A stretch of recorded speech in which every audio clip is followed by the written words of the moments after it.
Good day students, ang ating lesson ngayon ay tungkol sa law of cosine, specifically SSS or side, side, side. Kailan natin i-apply yung concept na ito? Kapag ang given ng isang triangle ay all sides. Tapos ang hahanapin natin ay yung all angles ng isang triangle.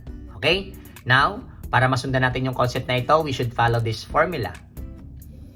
If we're going to find the value of angle A, so ito ang formula na ating susundan. A is equal to cosine raised to negative 1 quantity b squared plus c squared minus a squared all over 2bc. Okay? Then, sa pangalawa naman, kapag ang una nating hinanap ay yung angle B, ito naman ang ating magiging formula. Kapag C naman, this is our formula. Okay? It doesn't matter kung saan ka gusto mag-start ng angle. Okay?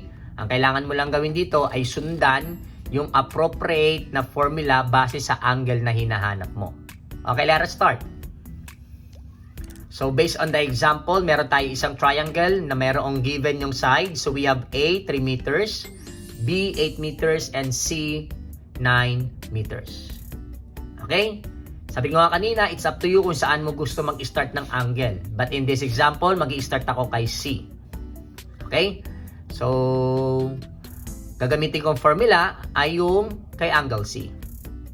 So we have C is equal to cosine raised to negative 1 quantity A squared plus B squared minus C squared all over 2AB.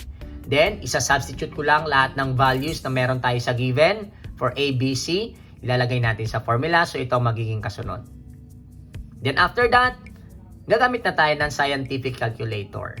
Okay? Para makuha natin yung measure ng angle A. Una nating gagawin, papalabasin natin ang cosine raised to negative 1. Para lumabas yan, kailangan mo munang pindutin ang shift bago ang cos. Then dahil sa loob, meron tayong fraction bar. So click natin ang fraction bar. Yan. Tapos sa taas, isa-isayin na natin. So we have value of A and that is 3. Click natin ang x squared para lumabas ang squared. Tapos plus value ng B ay 8. So, 8. Tapos, click natin ang x squared ulit para lumabas ang squared. Yan. Minus. Ang value ng C ay 9. So, we have 9. Tapos, squared. Tapos, lagay natin sa baba. So, we have 2 times, open parenthesis, lagay natin 3. Then, close natin. Open again, times 8. Then close. Then sa dulo, don't forget to put close parenthesis para hindi mag-syntax error. Okay? Then equals. Right. So based sa ating calculation, ang lumabas na sagot for angle C ay 99.59 rounded off to the nearest hundreds. Okay? So therefore, ang measure natin ng angle C ay 99.59 degrees. So, it's up to you again kung anong gusto mong isolve na kasunod na angle. Okay, dahil meron na tayong idea ng measure ng isang angle, pwede na tayong gumamit ng law of sine. In this case, ang gusto kong hanapin na angle, yung angle A. So, ibig sabihin, ang gagamitin kong ratio, yung kay A at saka yung sa C. So, ito ang gagamitin nating formula. A over sine A equals C over sine C. Tapos, apply natin lahat ng value nila. So, kay A, meron tayong 3. Tapos, sine A, we do not know yet the value of A, kaya A nakalagay dyan. Tapos, ang C, that is 9. Tapos, yung sine and the measure of angle C, which is 99.59. Okay, by cross multiplication. So, sa left side ng equation ay 3 times sine 99.59 equals, sa right side naman ng equation ay sine 8 times 9. And then, divide both sides by 9 para maiwanan ang sine A sa kabila. Yan.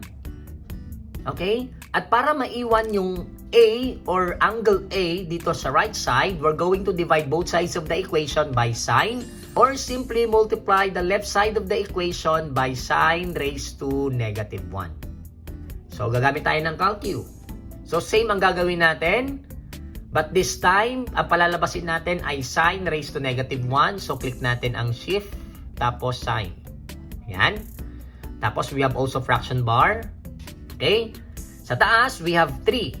But before we write 3, lagay muna natin open parenthesis. Tapos, click natin yung 3, then close.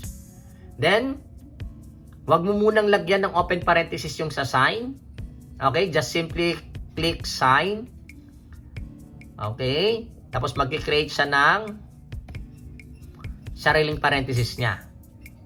And we have 99.59. Don't forget to close. Then sa baba, lagay natin ay 9. 9. Tapos sa gilid, don't forget to close. Okay? Para hindi mag-syntax error. Then equals. That's it. So, ang measure ng ating angle A ay 19.19 rounded off the nearest hundreds. So, we have A is equal to 19.19 degrees. So, meron na tayong measure ng angle A, meron na tayong measure ng angle C. So, magiging madali na lang ito para sa measure ng angle B. Same process ang ginagawa natin ng mga naunang video. Ipagpa-plus lang natin yung dalawang angles, tapos ima-minus natin from 180.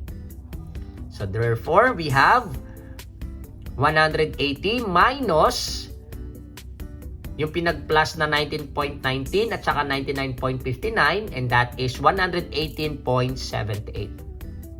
So, therefore, the answer for angle B is 61.22 degrees.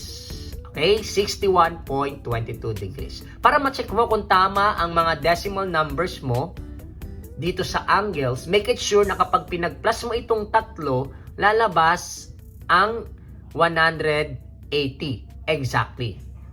Okay? So, that's it para sa ating law of cosines given the sides of a triangle.